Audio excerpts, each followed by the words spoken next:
I'm Dr. Shaw. I'm going to talk about today the 10 most common mistakes, and the topic for today's auto injury mistake that people make is that when they have their injury and the ambulance shows up at the site of the injury, they choose not to take the ambulance to the hospital. Now, some people do this; they don't want to take the expense. Some people say, "Well, I don't feel so bad right now." And the truth is, you might not feel that bad right now. You'll probably feel really bad a half an hour from now, or a couple of hours from now, and certainly by the next morning.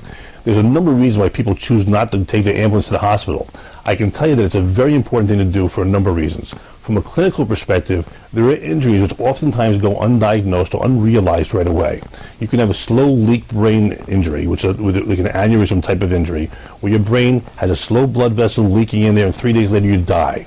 You can have minor and undetected injuries, which you don't appreciate right away. Another perspective, which might not be clinical, but it's important to know, is that the severity of your injuries is documented by how you treat the injury immediately after the injury.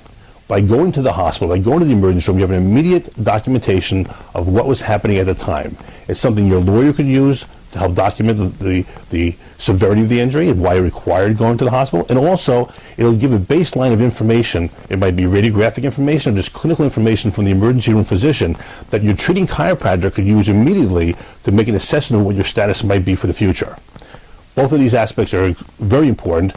Not going to the hospital by ambulance, if it's available to you and if it's necessary, is a big mistake. Give us a call. We'll be happy to help you with your injuries.